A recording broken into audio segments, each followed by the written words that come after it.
आराम से बैठो, बोल लेंगे, प्रेम से बोलो राधे राधे। अब जब इस तरह इंद्र ने अपने मेघों को वापस बुला लिया, खुश हो गए, आराम की कह दी, और भी कुछ सो जाओ लेट कर, और भी, लेकिन खुश बैठिए, नाराज न हो, खुश रहिए, खुश तो हम खुश, हम तो चिल्लाते रहेंगे जैसे भी चिल्लाएंगे जितने दिन। देखिए महाराज परीक्षित जब इस तरह से अब इंद्र हार गया और इधर महाराज कंस ने देखा कि उसका तो कोई भी बाल वाका कर ही नहीं सकता, अब क्या करे कि हम तो उससे तंग आ चुके, आज तक किसी ने मुझे आकर ये नहीं बताया कि मेरा काल कैसा है। तो कन्हैया को भाई महाराज कंस को कैसे भी खबर मिली कि तुम्हारा काल काला काला है। अब तो महाराज कंस को हर काली वस्तु काल ही नजर आने लगी। जब महाराज कंस अगर लेट जाते हैं, कोई भयानक स्वप्न आता तो बस काल मेरा काल, मुझे बचाओ क्योंकि काली रात है। रानियां कहती है महाराज आपको क्या हो गया, बेचैनी क्यों पड़ रही कि जो भी गया वो लौटकर नहीं आया। अब तो महाराज को जिधर भी जाए बस काल ही नजर आए। सब्जी में जो जीरा डालते हैं वो काला हो जाता जब तड़का लगाते। जब उनकी रानियां महाराज कंस के लिए भोजन ले जाती तो जब जीरा दिखाई देता तो कहता ले जाइए, हटाइए मेरे सामने से, मेरा काल है। भोजन भी त्याग दिया। रानियां परेशान रहने लगी, क्या हुआ महाराज को कुछ समझ नहीं आता, कैसे क्यों कर समझाऊं मैं। अब नारद जी का तो बस एक ही काम, इधर की उधर और उधर की इधर, ये भी बहुत बड़ा काम होता है। किसी किसी की तो यही आदत होती है और अच्छी बात है, बहुत अच्छी बात है, कोई बात छुपनी नहीं चाहिए। अब नारद जी पहुंचे कि महाराज आप बड़े परेशान दिखाई दे रहे हो, क्या बात है। महाराज कंस कहने लगे हैं नारद ऋषि अब हम क्या बताएं कि ये सब देवताओं की चाल रही है कि देवताओं ने मुझसे छल कर करके देवकी के 6 पुत्रों का वध करा दिया और हर उपाय कर दिया मैंने, न जाने क्या से क्या उपाय कर दिए, लेकिन वह मेरा काल अभी भी जीवित है, मेरा काल आज भी जिंदा है। लौट कर मुझे किसी ने खबर नहीं दिया कर कि आपका काल कैसा है। महाराज कंस आज बहुत ही परेशान दिखाई पड़ रहे। तो नारद जी ने कहा कि हे महाराज इसमें परेशानी की क्या बात है। और नारद जी भी सब कुछ जानते भक्तों, उनको तो यही है कि कितनी जल्दी प्रभु इस दुष्ट का संहार करें। कहने लगे कि ये महाराज कंस आप यहाँ पर कोई उत्सव रखिए और जिसमें उन बाबा नंद के दोनों बालकों को आमंत्रित कीजिए। वो ऐसे हटीले बालक है कि वह आपके यहाँ अवश्य आएंगे। जब आप यहाँ आ जाएं तो बस मौका पाते ही जैसी आपकी इच्छा है। महाराज कंस को ऐसी सलाह दे करके नारद ऋषि वहां से चल दिए। अब इधर महाराज कंस ने बाबा नंद के यहाँ बुलावा भेज दिया और इधर राधा और कृष्ण का प्रेम बढ़ता जाता। जब राधा कृष्ण का प्रेम बढ़ता गया तो कन्हैया जी जब जाते हैं बरसाने से राधा आती है। एक बार जब श्याम सुंदर घर से बाहर खेलने को निकले तो उधर राधा जी मिल गई। राधा जी को लेकर के अपने घर पर आए श्याम सुंदर तो मैया यशोदा ने कन्हैया के पास में ऐसी प्यारी सी मूर्ति को देखा। कहने लगे लाला ये कौन है। कन्हैया कहने लगे कि हे मैया, इनका नाम राधा है। मैया यशोदा ने कहा कि कितनी प्यारी मूर्त है और कितनी सुंदर जोड़ी रच रही। ये मन में विचार किया, कहा कि कहाँ से आई हो बेटी, आपका नाम क्या है, आपका परिचय क्या है। तो राधा जी ने बताया कि मैं बरसाने से आई हुई, मेरी माँ का नाम कीर्ति है और हमारे पिता ब्रजमोहन जी है।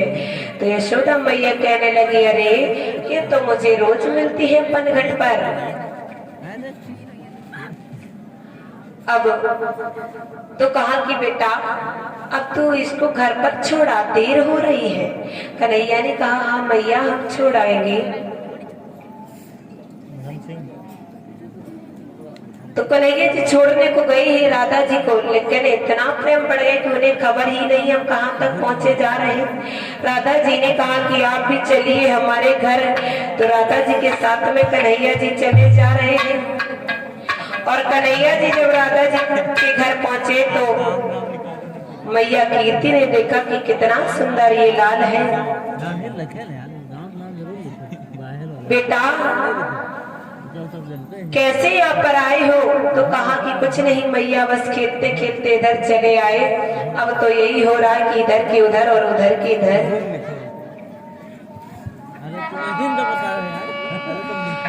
राधा की छवि देख कर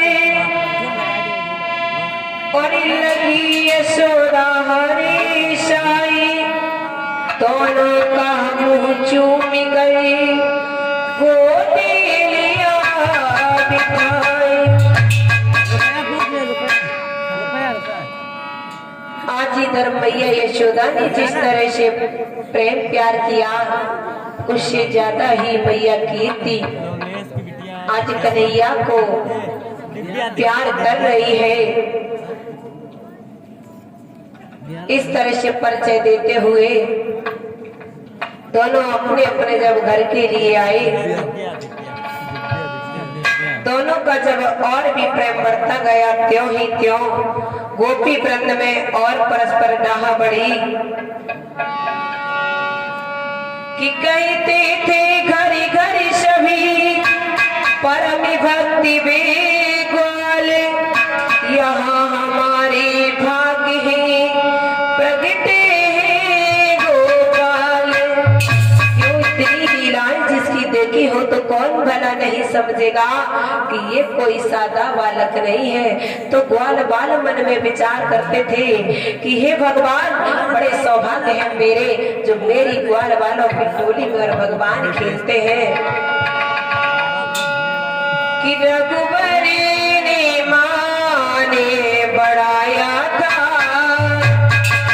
कि रघुबरी ने माने बढ़ाया था, जैसे किसी किंगा बालों का।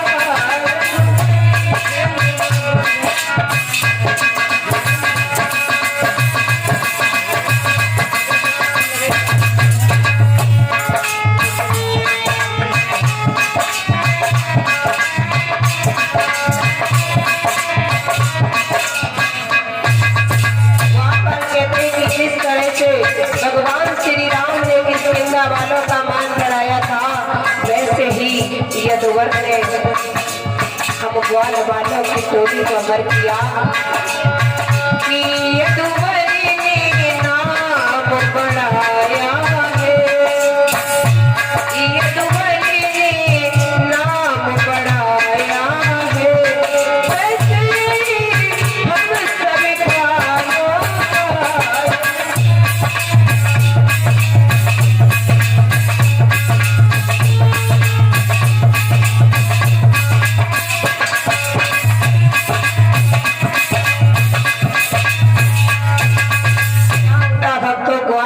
भी कन्हैया के प्रति बहुत ही स्नेह रखते और राधा का तो प्रेम अटूट बनने ही लगा। लेकिन साथ में वही गोपियां जिस वक्त भगवान श्री राम सीता को ब्याहने गए थे तो सबके मन में यही विचार आ रहा था कि काश ऐसे पति हमारे होते। तो प्रभु ने कहा था कि इस जन्म में तो नहीं, मैं सीता के सिवाय किसी और को पत्नी रूप में स्वीकार नहीं कर सकता, कि हाँ मैं अब की बार जब आऊंगा तो मैं हर किसी की इच्छाओं को पूर्ण करूंगा। आज वही समय है। हर एक गोपी कन्हैया के प्रति अपना स्नेह जताने लगी और प्रतिनेम करने लगी कि हमारे घर कन्हैया कब आएंगे, हमारे घर कब आएंगे। तो गोपियां क्या कहती हैं सुबह शाम, कि मेरे घर ऐ हो कब नंदी लाल, मेरे घर ऐ हो कब नंदी लाल।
गोपियां इस तरह से व्रतनेम करने लगी कि मेरे घर कब आओगे, मेरे घर कब आओगे। तो एक ने कहा कि देखना श्याम सुंदर मेरे घर सबसे पहले आएंगे, क्योंकि मैं हर की दीवानी हूँ। तब तक दूसरी ने कहा कि क्या कहती हो, कन्हैया मेरे घर आएंगे।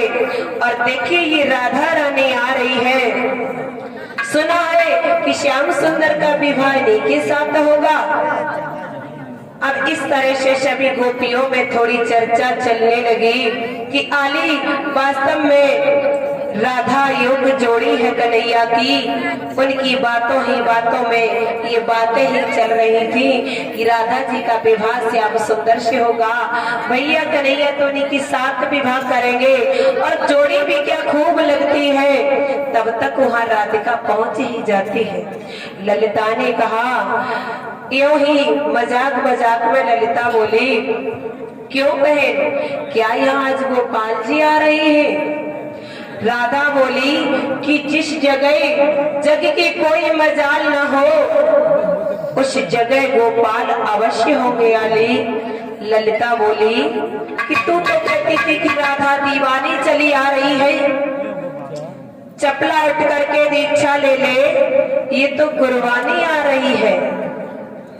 अरे पगली, ज्ञान बघार न दे, मेरा ब्रह्म सवाल कहाँ है? मैं तो केवल ये पूछ रही हूँ कि यशोदा नंदन गोपाल कहाँ है और तुम अकेली आ रही हो?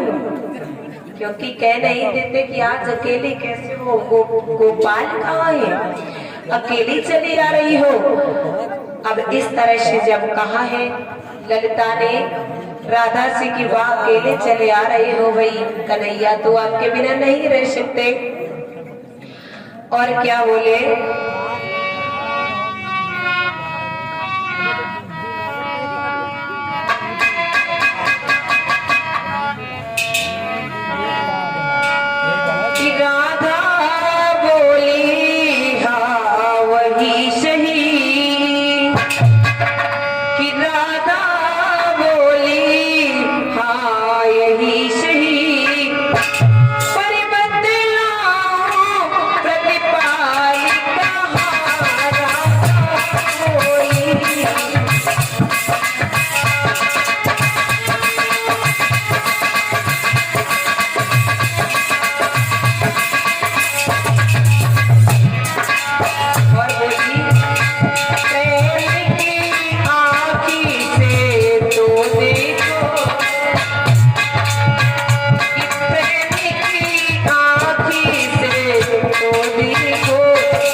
मजाक बनाने लगे क्योंकि कृष्ण कन्हैया राधा जी को चाहते।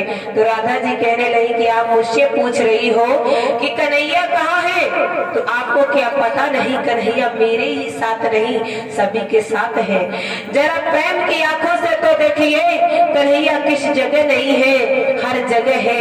प्रेम की पुकार लगाते ही वे अवश्य ही वश प्रगटान के प्रिय भक्तों, आप लोगों को पता होगा परीक्षित जी हमारे और आपके नेत्र कितने हैं, कितने हैं, कितने हैं आंखें? दो है। अच्छा कितनी आंखें हैं? दो। और कोई तो कहते हैं कि चार है, हंस रहे हैं, चार नहीं है लेकिन है। ये दो आंखें हैं जो प्रत्यक्ष हम देख रहे हैं, और आंखें भी प्रत्यक्ष दूसरे की देख रही कि इनकी दो आंखें हैं, देख रहे हैं। और उन आंखों से हम सब कुछ देख रहे प्रत्यक्ष रूप में, लेकिन दो आंखें और हैं। कौन सी? जब सो जाते हो, सो जाते हैं सब लोग, सोते हो, और जब सो जाते हो तब जब सुबह जगते हो कि आज मैंने सपने में इनको देखा, सपने में उनको देखा, ये लगता है कि सपने में ये सत्य है, ऐसा लगता है। और देख लेते हो परीक्षित जी या नहीं? देख लेते हो। और ये तो आंखें बंद है, फिर देख किन आंखों से लिया, किन आंखों से देख लिया? ये प्रत्यक्ष रूप से इन आंखों से हम देखते हैं। और एक आंख जो मस्तक में और एक हृदय में है, ये अप्रत्यक्ष आंखें हैं। जिनसे हम जब ये आंखें बंद हो जाती तब हम उन्हीं आंखों से देखते हैं। प्रेम से बोलो राधे राधे। अब इधर जब राधा जी ने कहा कि कन्हैया तो हर जगह, तो सब सहेलियां ताली मार मार करके हंसी मजाक करने लगी, राधा की हंसी उड़ाने लगे। एक सखी कहने लगी कि अरे बहन छोड़ना, राधा ने हम सबकी समझ से अपने धाम में छिपाई होंगे, अब अपनी जेब में डालने को ये बात बनाने को चली आई है। लेकिन इतनी जल्दी क्या थी हे राधा जी जो आप कन्हैया को छिपाई? कुछ दिनों के बाद तो वैसे भी आपके ही 7 फेरे होंगे, हम गा नाच करके अलग हो जाएंगे और भाई तो उनकी वो तेरे होंगे। राधा कहने लगी बस बहन रहने दे ये भाव, इस अच्छे प्रस्ताव का बुरा प्रभाव होगा। और बोली बिहार का प्रेम प्रेम नहीं बताया है भक्तों,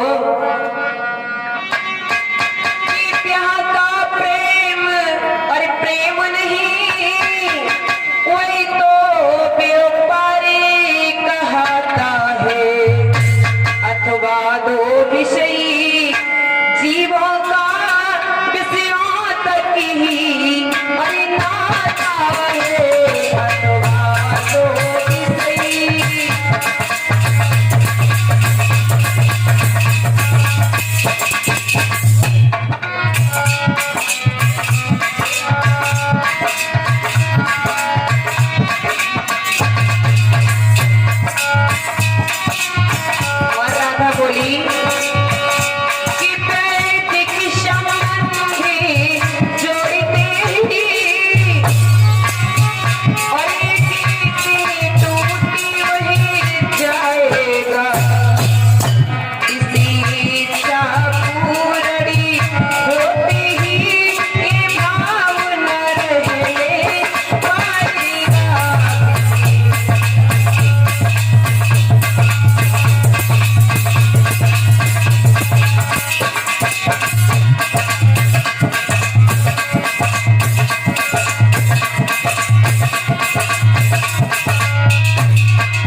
तो फेरे आप ही के साथ होंगे। तो भक्तों बताया गया है, राधा ने कहा, राधा एक भक्ति है, राधा ने कहा कि हे बहन रहने दे, विवाह करना तो ये कोई प्रेम प्यार नहीं होता। भागवत में बताया गया कि जो ये विवाह किया जाता है ये व्यापार कहलाता है। कैसे व्यापार परीक्षित जी? ये तो आप गए किसी वर की तलाश करने बेटी के लिए, जब जाते हो तो एक के घर पहुंचे, पसंद आया तो ठीक है, नहीं पसंद आया तो दूसरे के घर जाते हो। ऐसा व्यापार ही तो होता है कि जहाँ चीज पसंद आएगी और भाव मिल जाएगा वही तो खरीदते हैं। और ऐसा ही तो वर के लिए होता है। तो उसे व्यापार बताया गया। इस प्रेम संबंध में राधा जी ने कहा कि ये विवाह प्रेम नहीं होता, प्रेम तो प्रेम ही रहता है। ये विवाह करने के बाद विषयों से संबंध जुड़ते ही वो प्रेम खत्म हो जाता, लेकिन जो प्रेम होता वो अटूट होता, प्रीत होती वो अटल होती है। हम ऐसा बाग नहीं चाहते ये बहन जिसकी नित कलियां खिली रहे, हम ये चाहते हैं। हम वो भाव नहीं चाहते कि जो मेरा ये प्रेम टूट जाए।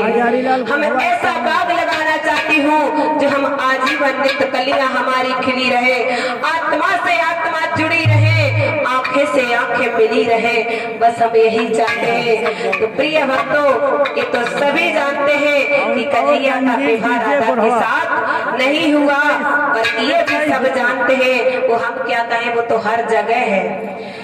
अगर चाहे वो पत्नी हो चाहे वो प्रेमिका हो, अगर प्रेमिका ही पत्नी बनती है तो बात ही अलग है, वही अब आ रही। और अगर चाहे वो बेटी हो चाहे बेटा हो, उसके मन की शादी नहीं है तो कितनी भी वह सुंदर हो और उनकी प्रेमिका कितनी भी खराब हो, लेकिन ये हृदय आत्मा को तोड़ने वाला कोई नहीं है। और ये हम भी कहते हैं, इसमें कोई गलत बात नहीं। गलत ये होता है जब उसको गलत बना देते हो। लेकिन प्यार करना, प्रेम करना कोई गलत नहीं होता, लेकिन तब कि जब प्रेम प्यार सा ही करके साबित कर दो। राधा रानी ने भी प्रेम किया, लोग कह भी देते कन्हैया ने भी तो किया, लेकिन उनके जैसा निभा दीजिए तो कभी अनर्थ नहीं होता। परीक्षित जी आप जानते हैं कि लोग बाहर से देखते क्या और अंदर से होते क्या है। वो पाप होता है जो कभी इसके साथ कभी उसके साथ, ये घोर अनर्थ होता है, महापाप होता है। ऐसा कभी नहीं करना चाहिए। अगर ऐसा है तो सदमार्ग पर चलिए, समय आने पर विधि विधान के साथ में जो हमारे यहाँ रीति रिवाज है उसके साथ समय आने पर सब संपन्न होगा। प्रेम से बोलो राधे राधे। मेरे कहने की बात कुछ समझ में आई है? और भैया देखिए ज्यादा और समझ ही दीजिए बस, और हम समझाएं क्या। बोले गोविंद भगवान की जय हो। आज राधा जी ने कहा कि हम ऐसा नहीं करेंगे, हम अपना हरा भरा बाग रखेंगे, आजीवन हरी ही कलियां रखेंगे। जब इस तरह से कहा ये कह करके और गाय को दूह करके वहां से सुकुमार चली। इधर मोहन सब कुछ देख रहे, मुस्कुराने लगे, छिपे हुए भाव से सब देख रहे। वह तन की ओट पाते ही सुकुमारी पर चोट करते हैं। था प्रेम बाण बनवाली का या धारी लगन दुधारी पर। किस जगह लगी किस ओर गई, इस पार गई उस पार गई। क्या हुई किसी को पता नहीं, जो हुई छिपी है मार हुई। और ये भी जानते हैं तो प्रेमी जब होते हैं तो उनके सारे ही कुछ अलग हो जाते हैं। तो मुख से बोले कुछ ना बोले, अगर इस रास्ते से जा रही इतनी पतली मेड़ हो, इतनी पतली, उस पर पैर रखने की ठीक से जगह ना हो, और उधर कहीं कन्हैया जैसे जा रहे, इधर से राधा जा रही तो 1000 पटकी लग जाए, लेकिन रास्ता नहीं देखेंगी, देखेंगी उधर ही जिधर कन्हैया आ रही। तो यही हुआ। और फिर ये खबर नहीं कि कौन किधर नहीं। हो गई शिथिल सी बिकल देव, हाथ से टोहनिया छूट गई, लुट गई लुटेरा निकल गया, वह उलट पलट सी लूट हुई। अब जैसे ही कन्हैया वहां छिपे थे, ये राधिका को पता नहीं था। जब वापस हुई तो कन्हैया को देखा तो राधिका विकल होकर के गिर पड़ी, सारी सुध बुध भूल गई। जब राधा को कोई होश नहीं रहा, सभी आलियां जुड़ आई और सब कहने लगी हाय भगवान।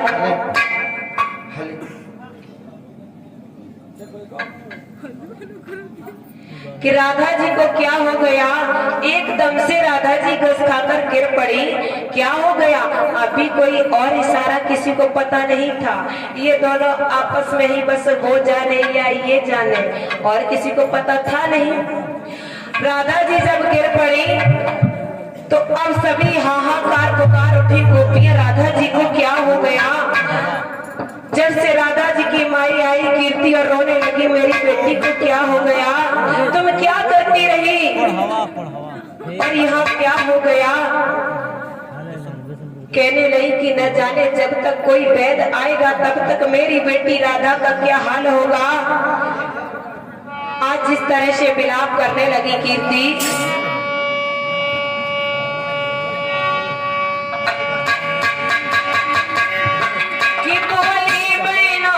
क्या करती हो और बेटी कुछ काम नहीं होगा। जब तक कोई दुनिया न मिले तब तक आराम नहीं होगा।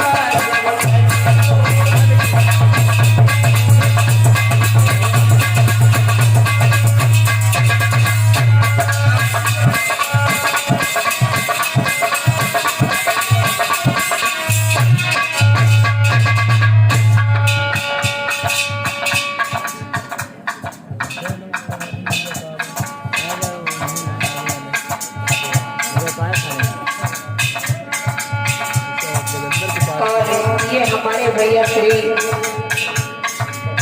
गजेंद्र भैया जी 51 मुद्रा भेंट करते हैं, जो राष्ट्रीय अध्यक्ष है अखंड पार्टी गजेंद्र भैया जी 51 मुद्रा भेंट करते हैं। हम चाहेंगे कि भगवान उन पर सदा कृपा बनाए रखे, उच्च कोट पर ले जाए, ऊंचे पद पर बिठाए और अपनी कृपा बनाए रखे माता रानी। उनका जीवन सदा खुशहाल हो, उनकी हर कामना पूर्ति हो, यही हम कामना आकांक्षा करते हैं। भैया कीर्ति बोली, हे बहनों या बैठी बैठी देख क्या रही हो, कोई प्रेम को बुलाइए, मेरी राधा को क्या हो गया। सोने से लली सो रही है और अभी क्या जाने क्या होना है। चली है क्या प्रेम पिशाच है या कोई जादू टोना है।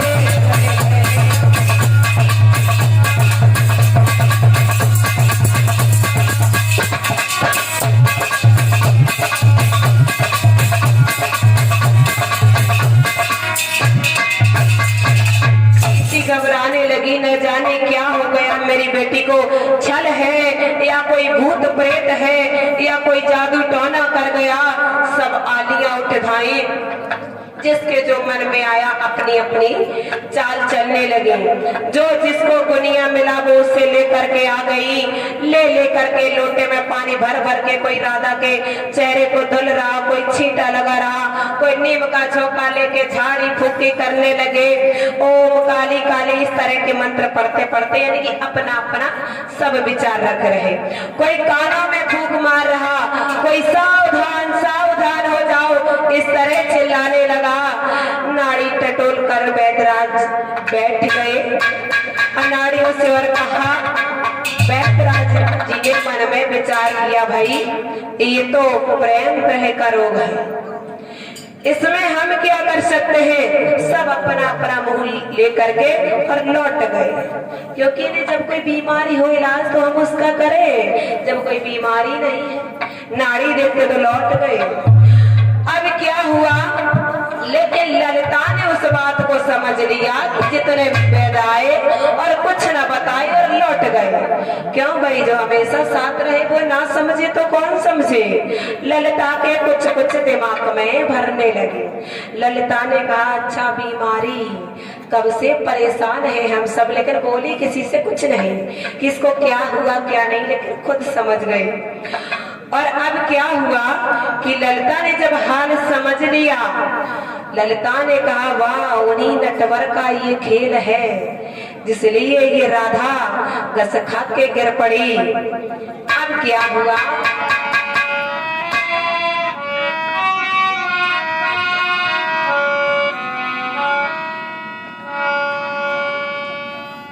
कि सूरज छिप सकी मेघ पाकड़ी।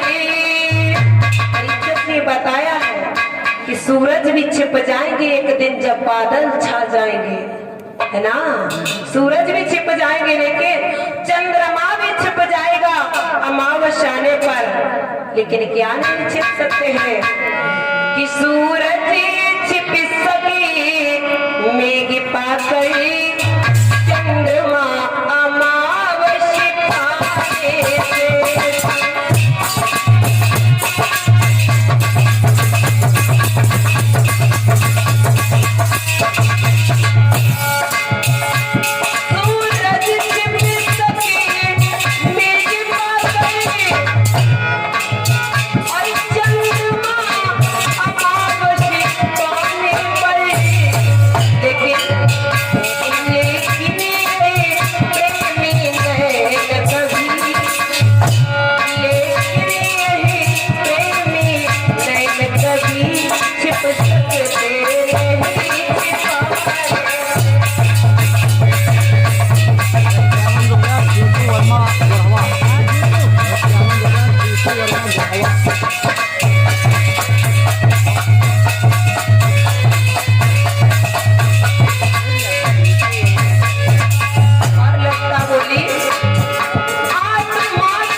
गिलास से एक ठंडी आह भरकर पूरी बात समझी तब कि एक जतन मैं कर सकती हूँ मैया, अगर परमेश्वर की राह ले।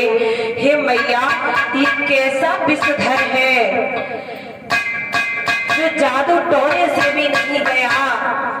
मैया, इसे किसी काले ने डस लिया। अब क्या बोली कि हे माँ, इतने जादू टोने हुए, लेकिन नहीं कि मैया ये कैसा जादू है,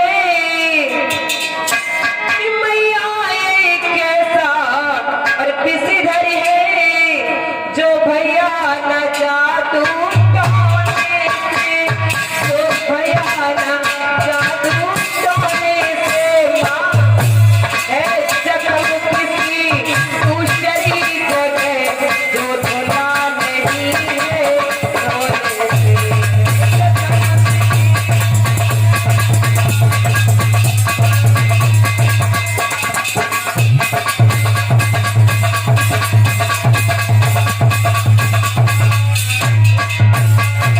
बोली मैया, ये कैसा बिस्तर है, मुझे तो लगता कि राधा के जख्म कहीं और हुआ, दूसरी जगह है जो धुलने से नहीं धुला।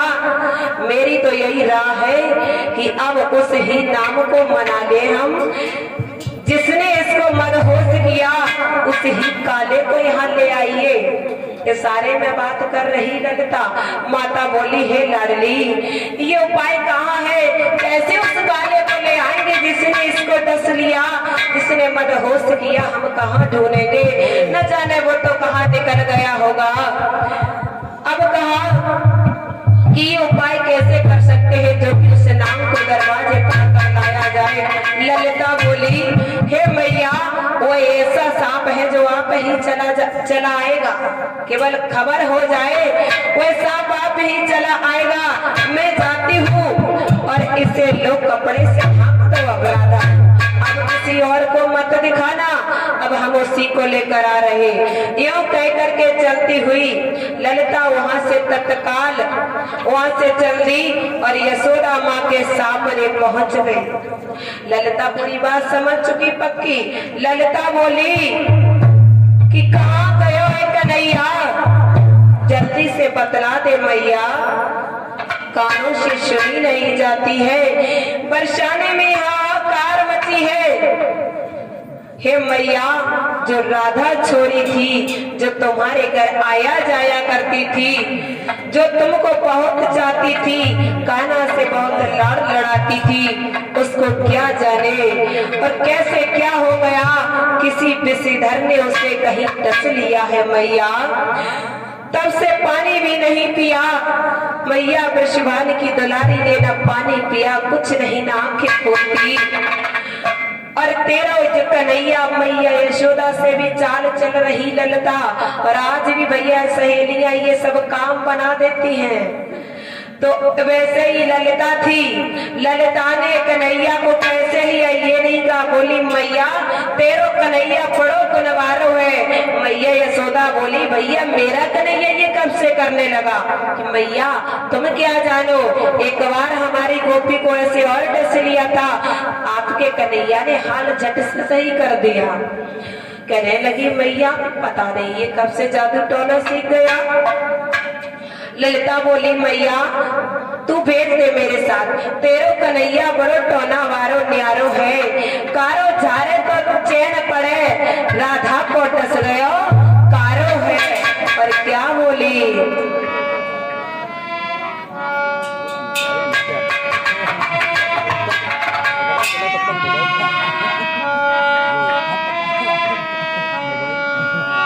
और ऋषि को क्या जाने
कन्हैया को जल्दी भेज दे। मैया कहने लगी ये यहाँ पर तो ठिठोले ना कर, मोको तो झूठ ही लग रहा है ललिता, तेरे ये वचन कहाँ खा लिया है, किस काले ने खा लिया, उसमें ये क्या जाने, मेरा लाला भोला भाला है, क्या जंतर मंतर जाने। और कहने लगे क्या दम है अली, क्या चले के पैबंद लगा दे बादर में। ललिता बोली कि कहा क्या कहा मैया, वह बड़ो चक्र बनवारो है, तुम अभी जानो ही क्या उसके गुण। मन में विचार करती है बड़ी भोली बनती मैया, माता उस जादू टोने का जरूर उससे कोई निश्चित उपाय है। ललिता किसी न किसी तरह हजार बातें बना के और कन्हैया को ले ही चली। अब क्या हुआ कि जब कन्हैया को लेकर के ललिता राधा जी के पास पहुंची, तो भक्तों वहां जब राधा जी के पास में पहुंची, अब क्या हुआ, ललिता बोली लाला ये तो जानते हो ये राधा जी को क्या हुआ, खबर मिली। कन्हैया ने कहा मुझे नहीं मिली, कि मैं बताती हूँ लाला, ये आंख की बुरी बीमारी है। हे मोहन, तुमने जो उनको मदहोश किया राधा को, क्या पता है मैया कीर्ति कब से परेशान है। अब चलो चल करके राधा को उठाओ, वो तब से ना तो पानी तक नहीं पी रही। अब क्या हुआ, ऐसी चमकीली चमकी चमकी दमकी ले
ललिता ही जाने। अब ललिता ने कहा कि अब हम सबके सामने मोहन को ले जाए राधा को, तब भी होश नहीं आएगा।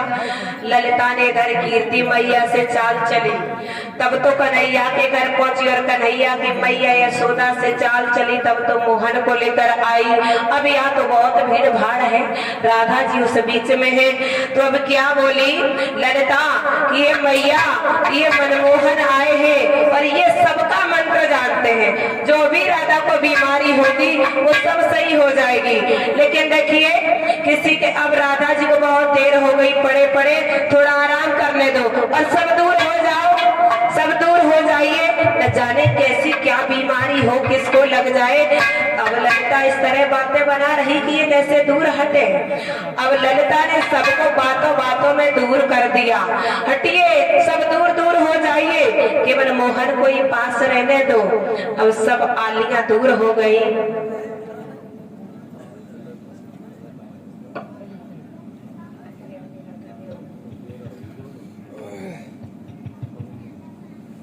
अब क्या हुआ कि इधर जब सब आलियां हट गई, वही लीलाधर पहुंचे। अब झटपट मंत्र हो गए, मंत्रों की वहां जरूरत ही क्या थी। जैसे ही कन्हैया ने कहा राधा, और कन्हैया की आवाज सुनी राधा, राधा एकदम से नेत्र खोले, जड़ से खड़ी हो गई।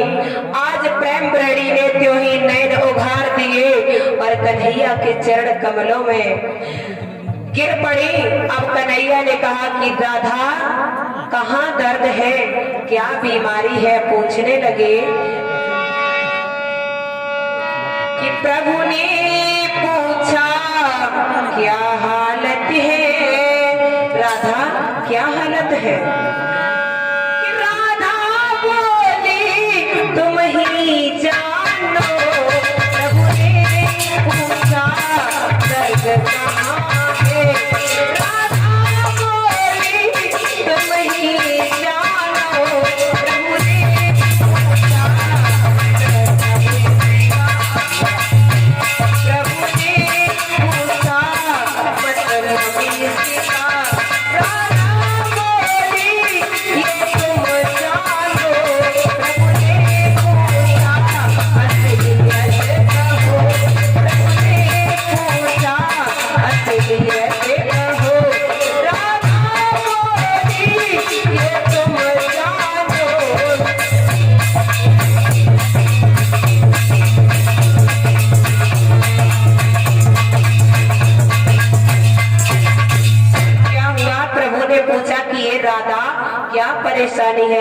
बोली प्रभु आप जानो। प्रभु ने कहा कि दर्द कहाँ हो रहा? राधा बोली ये आप जानो। प्रभु ने कहा कि इसका क्या मतलब? ये आप जानो। राधा से प्रभु ने कहा कि ये राधा असलियत का वो बात क्या है ये खुद जानो। ऐसी बात सुनी तो कौन खुद नहीं जानेगा। प्रभु तो अंतरपट से मुस्कुराने लगे और इधर इस तरह से राधा जी ठीक हुई। समय बहुत कम है और कथा ज्यादा है, तो प्रिय भक्तों अब इस तरह से इनका प्रेम चलता रहता है। इधर महाराज कंस ने जब ये पत्र भेजा है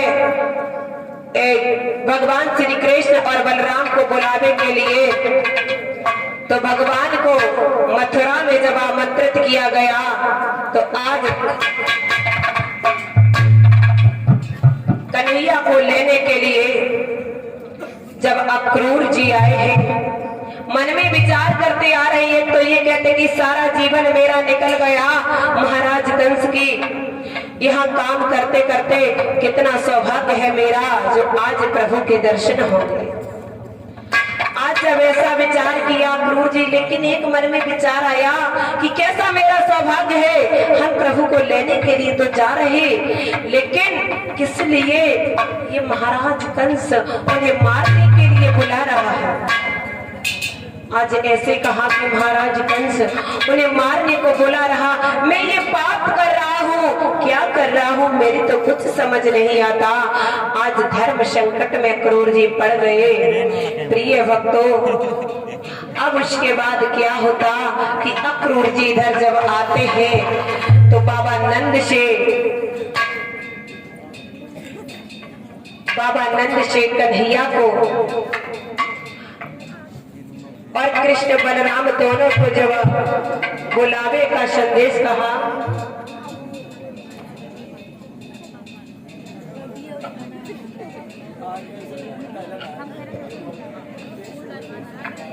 अब क्या था कि जब अक्रूर जी लेने के लिए आए तो मैया यशोदा बहुत हैरान हुई कि जब हम इतनी दूर रह रहे थे तब तो मेरे कन्हैया को मारने के लिए कंस ने क्या से क्या किया, और अब कंस ने अपने दरबार में बुलाया तब तो न जाने ये क्या करेगा। आज मैया यशोदा परेशान हो रही।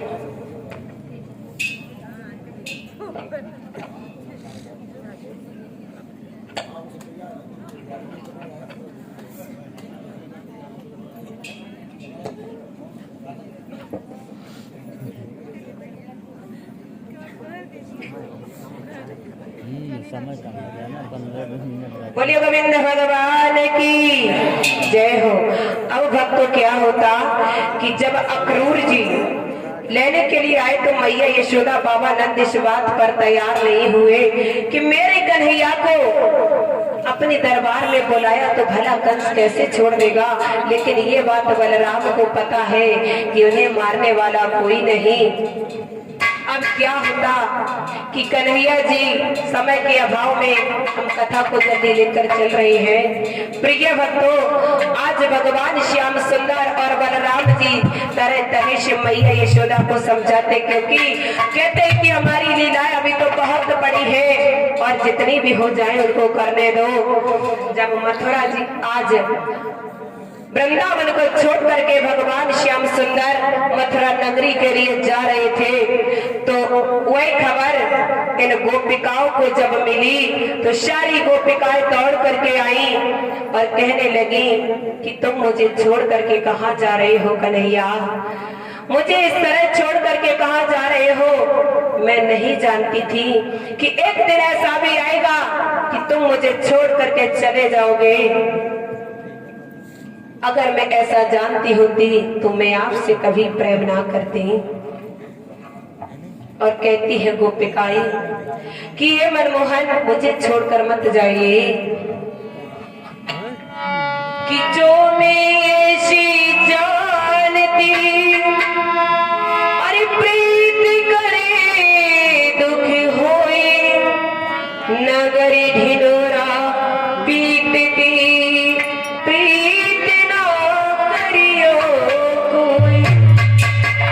प्रीत तो ऐसी कीजिए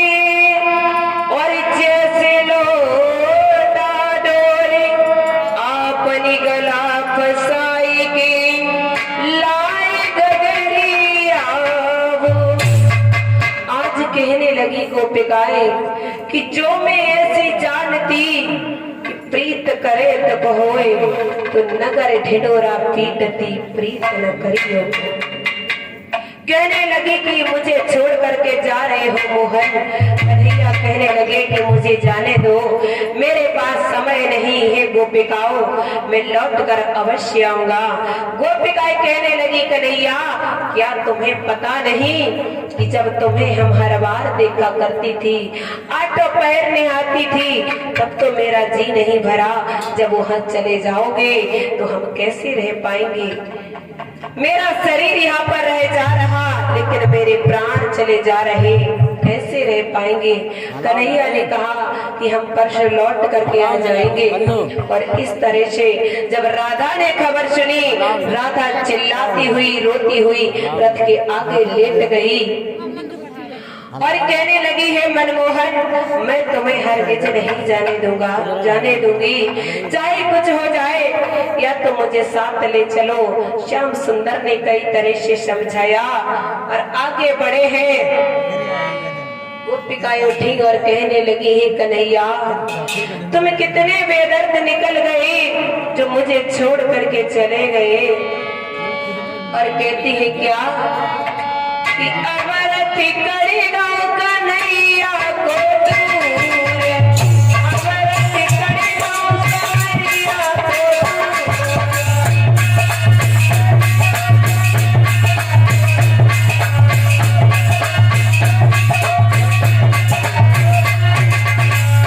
अमरत कड़ी गाँव कन्हैया को दूर, अमरत कड़ी गाँव कन्हैया को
होकर देखने लगी।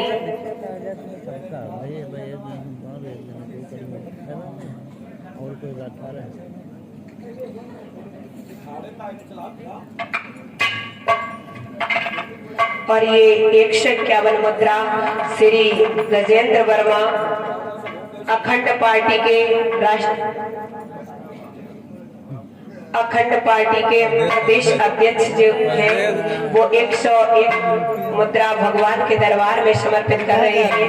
हम चाहेंगे कि हमारे भैया और इससे भी उसी पद पर विराजमान हो और उनकी मनोकामना पूर्ति हो, यही हम माता रानी से कामना और आकांक्षा करते हैं। बोलिए कृष्ण कन्हैया की।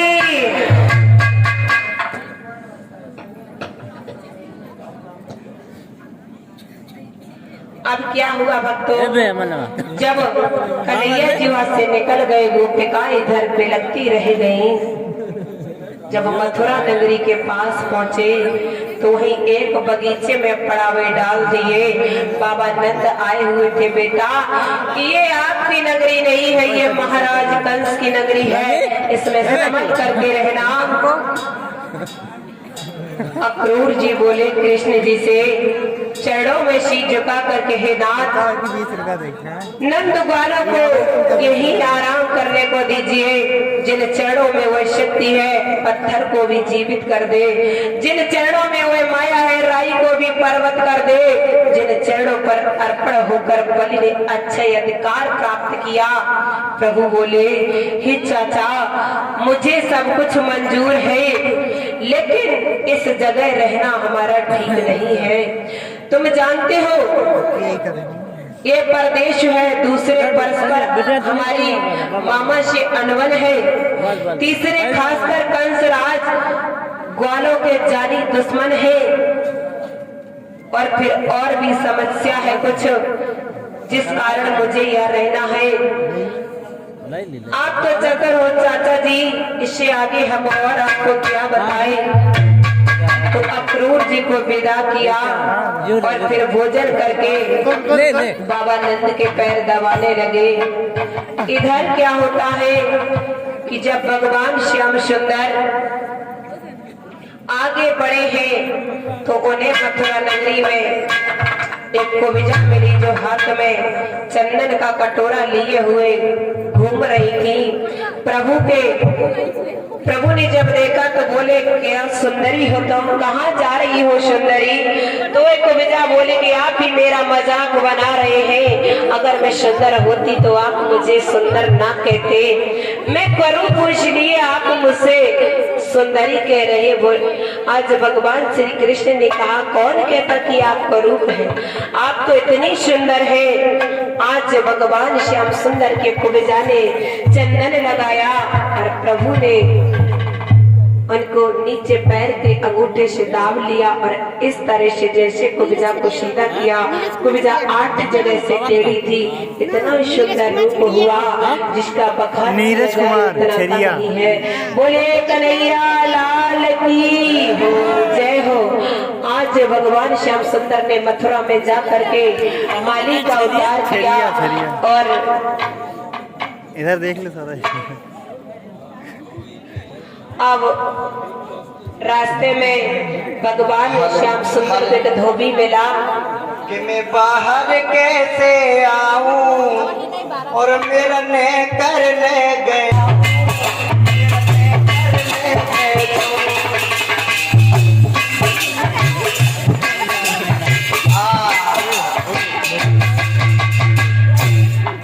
अरे पी के शंकर जी की बोटी अखियां भूल गई नदिया टूटी।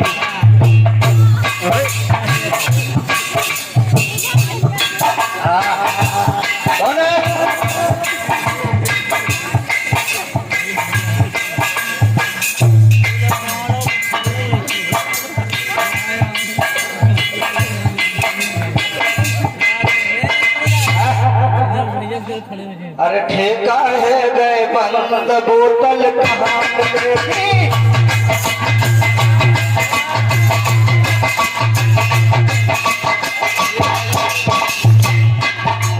निकाल ले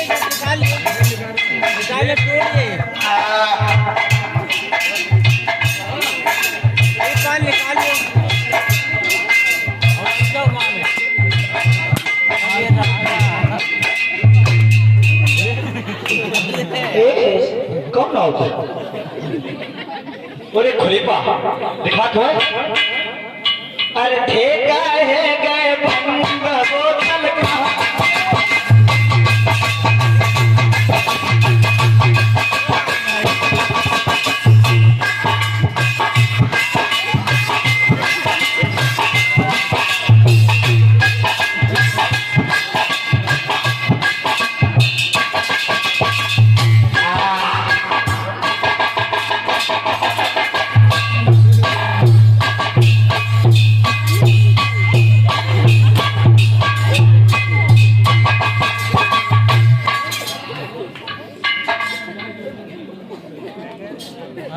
कौन है?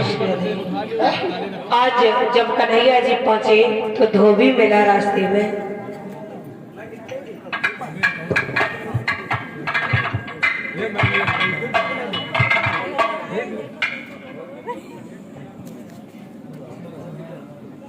कौन आओ तो दिखाता नहीं चश्मा बनाओ तो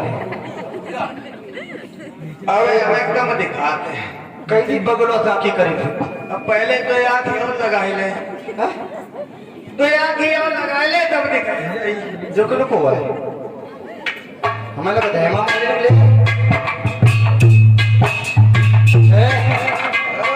कौन रहेगा तुम कौन हो? हम हाँ दिखाई नहीं दे रहा, मैं धोबी हूँ। अब हमें दिखाई देते हैं कच कच। हाँ कच्छु मौसम कौन हो? हम धोबी है। धोबी?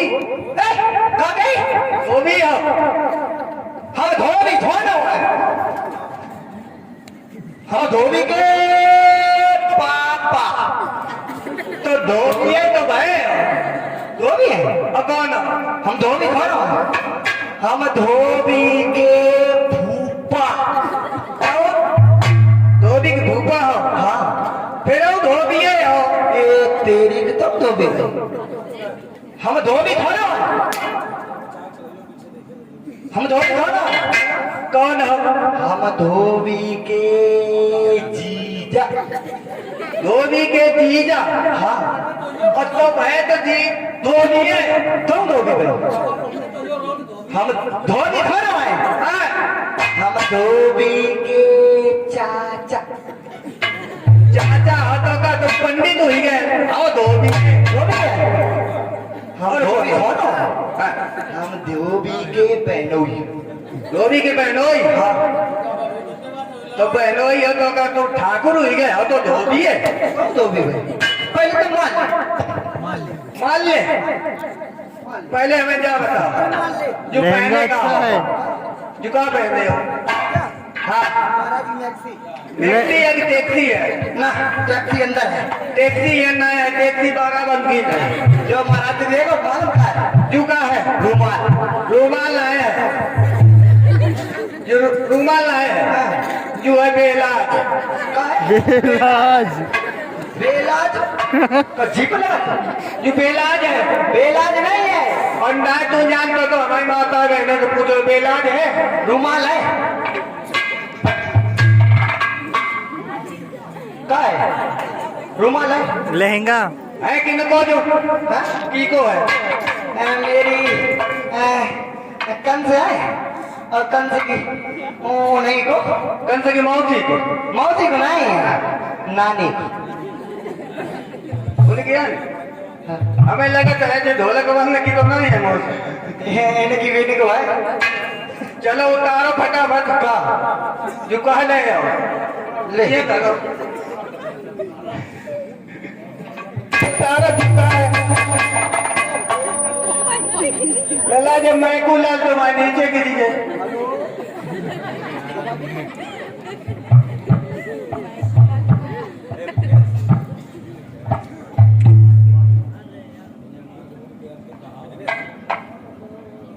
धोबी अबे ओ धोबी मेरा काम क्या है?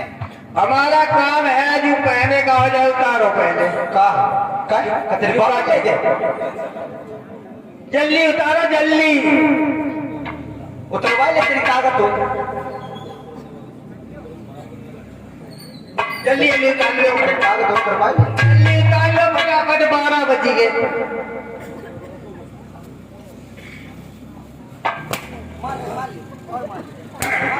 ठीक है ना सुने टोले उतरे मरे ना टोले उतरे ना। पीछे बढ़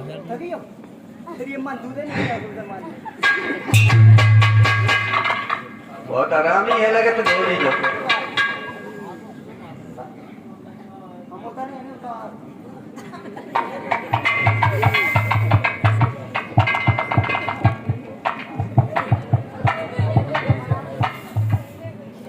मेरा मुरादो खोल दो।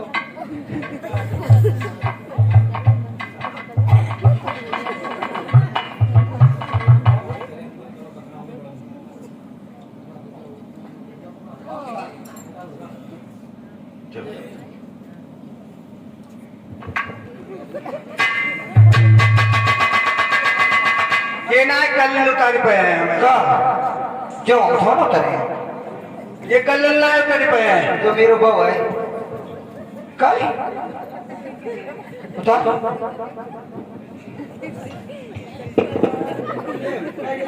अपनी बिना दे दियो जाए। जो आ रही कितने पहने के आए हो? आंतरिक मुंह में दूती है बे।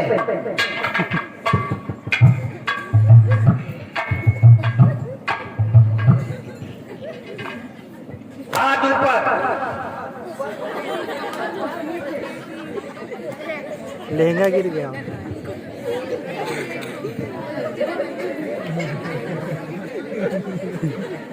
झुका है। तो मेरा जो ना करियो इज्जत बात ना करियो। जल्दी उतार।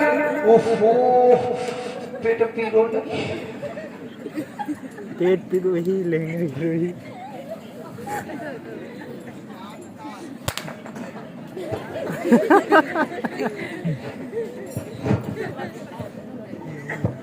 तारा जल्दी।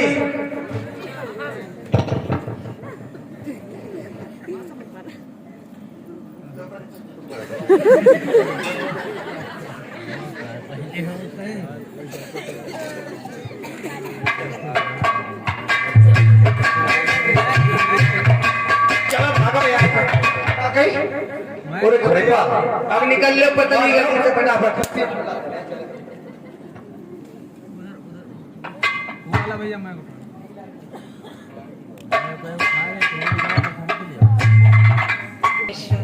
बोलिए कन्हैया लाल की। जब मथुरा में